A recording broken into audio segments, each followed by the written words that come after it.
رشتوں کو اللہ تعالیٰ نے آپ لوگوں پہ ہمیشہ کے لیے حرام کیا ہے، ان کو کرنا، ان کے ساتھ نکاح کرنا، جیسے ماں ہے، بہن ہے، بیٹی ہے، جتنے بھی یہ رشتے ہیں جنہیں رب نے حرام کیا ہے، محرم رشتے جو ہیں ان سے نکاح جائز نہیں ہے، اگر کوئی کرے گا تو وہ زنا کا ارتکاب کرے۔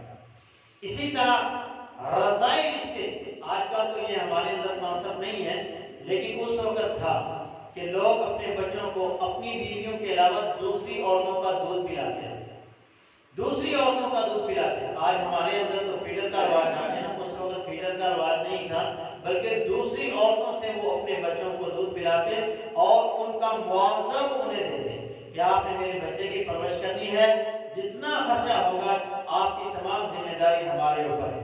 تو اس طرح کا رواج اس وقت تھا۔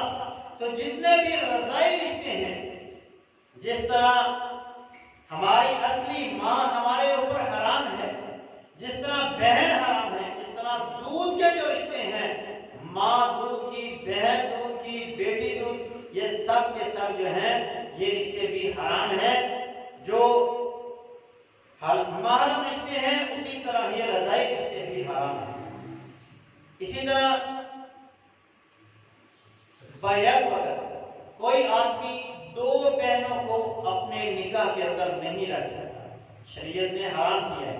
ایک بہن سے آپ کی شادی ہوئی، جب تک وہ زندہ ہے، حیات ہے، یا جب تک آپ اس کو طلاق نہیں دیتے تو اس وقت تک اس کی بہن آپ کے لیے حلال نہیں ہو سکتی۔ اس وقت تک آپ اس کی بہن سے شادی نہیں کر سکتے۔ جب آپ کی بیوی فوت ہوگی تو پھر آپ اس کی بہن سے شادی کر سکتے ہیں۔ شریعت نے دو بہنوں کو بیک وقت ایک آدمی کے نکاح کے اندر حرام کرا دیا۔ اسی طرح اگر کسی آدمی نے پھوپھی کے ساتھ نکاح کیا ہے تو وہ اس کی بھتیجی کو اپنے نکاح میں نہیں رکھ سکتا۔ ایک وقت میں پھوپھی اور بھتیجی نکاح میں نہیں رہ سکتی۔ اسی طرح ایک ہی وقت کے اندر خالہ اور بھانجی وہ بھی نکاح کے اندر نہیں رہ سکتی۔ اگر کوئی کرے گا تو یہ حرام ہے۔ اسی طرح کوئی عورت اگر عدت کے اندر ہے تو اس سے جو نکاح کیا جائے گا وہ نکاح بھی باطل ہے، وہ حرام ہے۔ اسی طرح جب کسی عورت کو کسی مرد نے 3 طلاقیں دے دی، اب دوبارہ وہ عورت اس کے لیے حرام ہے۔ اسی طرح 4 سے زائد اگر کوئی بندہ شادیاں کرتا ہے تو یہ بھی حرام نکاح ہوں گے، چاہے وہ نکاح کرے چاہے وہ ایسا رکھے، ایک ہی بات ہے۔ نکاح جو اس قدر عظیم اور جس کے اوپر شریعت نے اس قدر زور دیا ہے تو اس کے بے شمار فوائد ہیں۔ جو لوگ اس سنت کو، اس عمل پر عمل پیرا ہوتے ہیں، رب تعالیٰ نے بے شمار فضائل سے نوازتا ہے۔ پہلا فائدہ، جب کوئی بندہ نکاح کرتا ہے، رسول اللہ صلی اللہ علیہ وسلم نے فرمایا من تزوج فقد استکمل نصف الایمان فلیتق اللہ فی نصف الباقی۔ جب کوئی بندہ نکاح کرتا ہے تو اس کا آدھا دین مکمل ہو جاتا ہے اور آدھے کے بارے میں اسے اپنے اللہ سے ڈرنا ہے۔ اس قدر عظیم عمل ہے کہ جو بندہ اس سنت پر عمل کرتا ہے اس کا آدھا دین مکمل ہو جاتا ہے اور آدھے دین کے اندر اس کی بیوی جو ہے اس کی مددگار ثابت ہوتی ہے۔ نکاح جو ہے یہ شرم و حیا کا پیکر ہے۔ جب انسان اس سنت کو اپناتا ہے تو وہ شرم و حیا کا پیکر بن جاتا ہے، بے حیائی سے اپنے آپ کو محفوظ کر لیتا ہے۔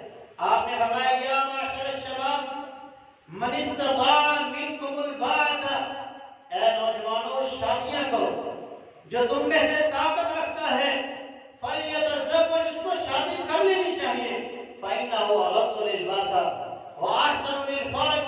آپ نے فرمایا اس سے انسان کی آنکھوں میں حیا پیدا ہوتی ہے اور وہ اس سے اپنی شرمگاہ کی حفاظت کر لیتا ہے۔ اور جو بندہ اپنی آنکھوں کی حفاظت کر لے وہ بندہ باحیا بن جاتا ہے۔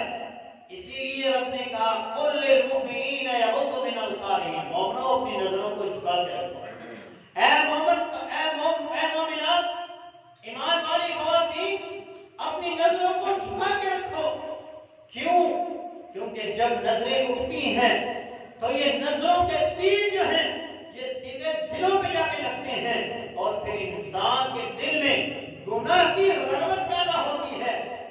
اللہ نے انسان کے دل کے اندر ان چیزوں کی محبت رکھی ہے. زین للناس حب الشہوات من النساء، ان چیزوں کی محبت انسان کے دل کے اندر مزین کی گئی ہے، پیدا کی گئی ہے. اب بچنے والا انسان جو ہے، اس کے کام سے اپنے آپ کو بچانے والا جو انسان ہے وہ کامیاب انسان ہوگا. جو انسان اپنی نظر کی حفاظت کر لے گا باحیا سمجھا جائے گا، اور جس نے اپنے ایمان کی حفاظت کی اور جس نے اپنی شرمگاہ کی حفاظت کی، آپ نے فرمایا من یضمن لی ما بین لحییہ وما بین رجلیہ دخل الجنہ. جو بندہ اپنی زبان کی اور اپنی شرمگاہ کی حفاظت کی، مجھے گارنٹی دے دے، میں محمد رسول اللہ سے جنت کی گارنٹی دیتا ہوں. نظروں میں جب تک حیا رہے گی ایمان باقی رہے گا، اور جب نظروں سے حیا نکل جائے گی تو ایمان اٹھ جائے گا. میرے اور آپ کے پیر و مرشد نے ارشاد فرمایا الایمان والحیاء قرناء جمیعا، حیا اور ایمان ایک ہی چیز ہے، ایک ہی جگہ پہ ہیں.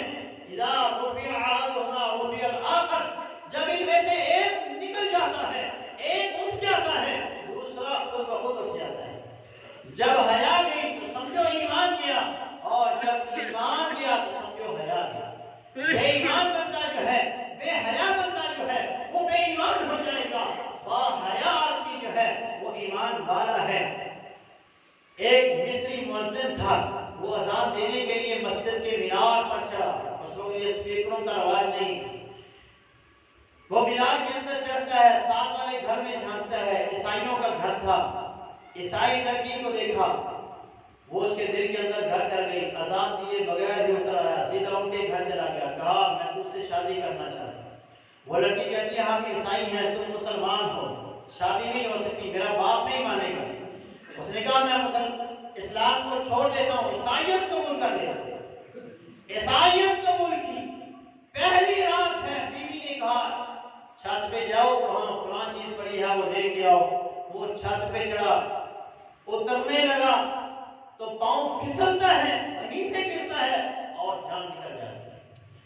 آنکھوں سے حیا گئی، ایمان کی دولت بھی گئی. میرے نبی نے سچ کہا تھا حیا اور ایمان ایک ہی چیز ہے، ایک نکل گئی تو دوسری خود بخود نکل جائے. تیسرا فائدہ، نکاح کرنے والا انسان دعائے رسول کا مستحق ہوتا ہے.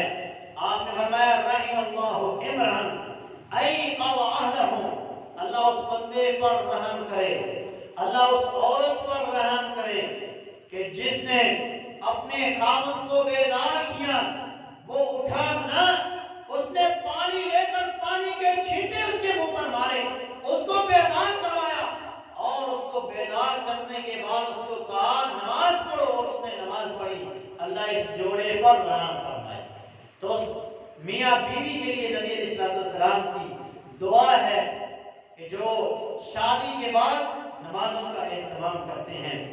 اسی طرح نکاح کرنے والے رسول اللہ صلی اللہ علیہ وسلم کا فخر ہوں گے قیامت کا دن. آپ نے فرمایا تزوج الودود الولود، اے میری امت کے لوگوں، محبت کرنے والی اور زیادہ بچے پیدا کرنے والی عورتوں سے شادی کرو. فإنی مقاتل بکم الامم یوم القیامہ، قیامت کے دن میں اپنی امت کی کثرت کی وجہ سے پہلی امتوں کے اوپر فخر کروں گا.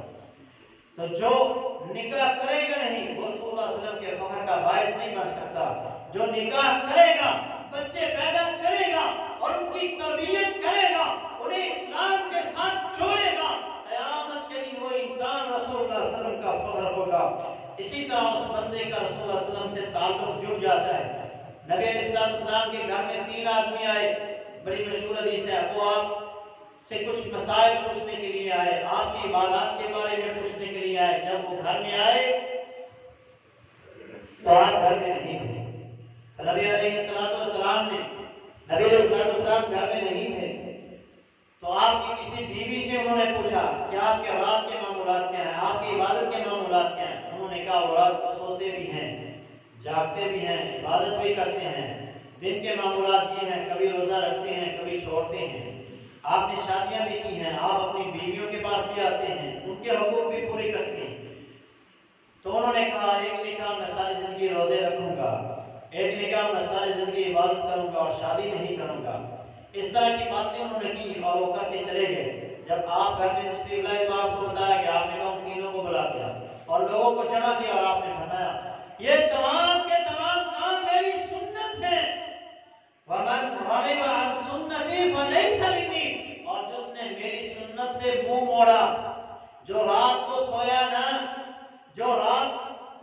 نہ، جس نے بیویوں کے حقوق پورے نہ کیے، جس نے شادیاں نہ کی، فرمایا یہ میری عبادات کے معمولات ہیں، اس طرح زندگی گزارو، ان کو اپنا طریقہ بناؤ۔ جس نے میرے اس طریقے سے منہ موڑ لیا اس کا میرے ساتھ کوئی تعلق نہیں ہے۔ تو گویا جو انسان شادی کرتا ہے اس کا رسول اللہ صلی اللہ علیہ وسلم کے ساتھ تعلق جڑ جاتا ہے، اور جس کا رسول اللہ کے ساتھ تعلق جڑے گا یاد رکھیے وہ قیامت کے دن بھی کامیاب ہے۔ آپ نے فرمایا کل سبب و نسب منقطع یوم القیامہ، ہر قسم کا تعلق اور ہر قسم کا نسب جو ہے یہ قیامت کے دن ٹوٹ جائے گا سوائے میرے نسب کے اور میرے تعلق کے۔ تو یاد رکھیے نبی کی سنت پر عمل کرنے والا، اس نکاح کی سنت کو اپنے سینے سے لگانے والا انسان قیامت کے دن نبی علیہ السلام کے ساتھ ہوگا۔ اس بندے کا اللہ مددگار خود بن جاتا ہے۔ آپ نے فرمایا 3 لوگوں کی اللہ مدد کرتا ہے، ان کا ضامن ہے اللہ کہ اللہ ان کی مدد کرے گا۔ ان میں سے ایک وہ ہے الناکح الذی یرید العفہ، جو نکاح اس نیت سے کرتا ہے کہ وہ اپنے آپ کو گناہ سے بچائے، اور اس نکاح کو کرتے ہوئے وہ مقروض ہو گیا، اس پہ قرض آ گیا۔ میرے نبی نے فرمایا اللہ خود اس کا ضامن ہے اور اللہ اس کا کفیل بن جائے گا اور اس کا یہ قرض اللہ اتارے گا۔ رزق کے اندر برکت ہے۔ نبی علیہ السلام پر اللہ تبارک و تعالیٰ نے یہ آیات نازل فرمائی، وَأَنكِحُوا الْأَيَامَ مِنكُمْ وَالصَّالِحِينَ مِنْ عِبَادِكُمْ وَإِمَائِكُمْ، اے لوگوں اپنے بچوں کے نکاح کرو اگر تمہیں یہ ڈر ہے کہ وہ کنگال ہیں، فقیر ہیں، تنگ دست ہیں، سَوْفَ يُغْنِيهِمُ اللَّهُ مِنْ فَضْلِهِ، ان قریب اللہ اپنے فضل سے انہیں مالا مال کر دے گا۔ نکاح کرنے سے صدقہ جاریہ ہو جاتا ہے۔ نبی علیہ السلام نے فرمایا جب انسان مر جاتا ہے اس کے عمل بند ہو جاتے ہیں، رجسٹر بند ہوتے ہیں سوائے 3 اعمال کے، ان میں سے ایک یہ بھی ہے وَلَدٍ صَالِحٍ يَدْعُو لَهُ، جو اس کی نیک اولاد ہے وہ اس کے لیے دعا کرتی ہے تو اس کے نامہ اعمال کے اندر نیکیاں جاری رہتی ہیں۔ تو جب شادی کرے گا تو اولاد ہوگی تو وہ اس کے لیے دعا کرے گی تو اس کے لیے صدقہ جاریہ ہوگا۔ یعنی نکاح کرنا اس کے لیے ایسا عمل ہے جو اس کے لیے قیامت تک کے لیے نیکیاں ہیں، اور جب تک انسان زندہ رہے گا وہ، جب تک اس کی اولاد اس کے لیے زندہ رہے گی وہ اس کے لیے دعا کرتی رہے گی، اور اگر وہ اولاد اس کی زندگی میں ہی مر جائے تو فرمایا یہ اس کے لیے اجر کا باعث بنے گی اور جنت میں جانے کا ذریعہ بنے گی۔ درجات کی بلندی ہے اس بندے کے لیے۔ نبی علیہ السلام نے فرمایا جب بندہ جنت میں ہوتا ہے تو اس کو ایک درجے سے دوسرے درجے میں پہنچایا جاتا ہے، تو وہ پوچھتا ہے اللہ میرا یہ درجہ کیسے بلند ہوا؟ تو اس سے کہا جاتا ہے آج تیرے بچوں نے تیرے لیے مغفرت کی دعا کی ہے جس وجہ سے ہم نے تیرے درجے کو بلند کر دیا۔ شادی کرے گا، بچے ہوں گے، وہ اس کے لیے مغفرت کریں گے تو اس کے درجے بلند ہوں گے۔ نکاح جو ہے یہ جنت میں جانے کا ذریعہ ہے۔ نبی علیہ السلام فرماتے ہیں قیامت کا دن ہوگا، بچوں سے کہا جائے گا کہ جنت میں چلے جاؤ، تو وہ کہیں گے ہمارے والدین کہاں ہیں، ہمارے والدین کہاں ہیں؟ تو جب تک وہ جنت میں جائیں گے نہیں ہم اس وقت تک جنت میں نہیں جائیں گے۔ تو گویا جب تک کوئی آدمی شادی کرے گا نہیں، بچے پیدا کرے گا نہیں، اس وقت تک وہ انسان جنت میں، اس وقت یہ بچے اس کے لیے جو ہیں یہ جنت میں جانے کا ذریعہ بنیں گے۔ نکاح جو ہے یہ آدمی کے اچھے اور برے کی علامت ہے، محبت کی علامت ہے کہ اس سے اللہ تعالیٰ لوگوں کے دلوں میں محبت پیدا کرتا ہے۔ آپ نے فرمایا کہ ایک آدمی آپ نے فرمایا کہ نکاح سے بڑھ کے میری نظر میں کوئی عمل ایسا نہیں ہے جس سے لوگوں کے دلوں میں محبت پیدا ہوتی ہے۔ میاں بیوی کے درمیان تو محبت پیدا ہوتی ہے، دو خاندانوں کے درمیان محبت پیدا ہو جاتی ہے، حتیٰ کہ شہروں کے درمیان محبت پیدا ہو جاتی ہے۔ آدمی کی دنیا میں خوش بختی کی علامت یہ ہے کہ اللہ اسے اچھی سواری دے دے، اللہ اسے اچھا گھر دے دے اور اللہ اسے اچھی بیوی دے دے۔ اسی طرح عورت کے لیے بھی یہ خوش قسمتی ہے کہ اللہ اسے اچھا شوہر دے دے، تو یہ دنیا کی سب سے بڑی نعمت ہے۔ آپ نے دنیا کی بہترین متاع عورت کو قرار دیا ہے۔ اللہ تبارک و تعالیٰ ہمیں اس نکاح جیسی عظیم سنت پر عمل کرنے کی توفیق عطا فرمائے، اور اپنے بچوں کے وقت پر نکاح کرنے کے اللہ ہمیں توفیق عطا فرمائے۔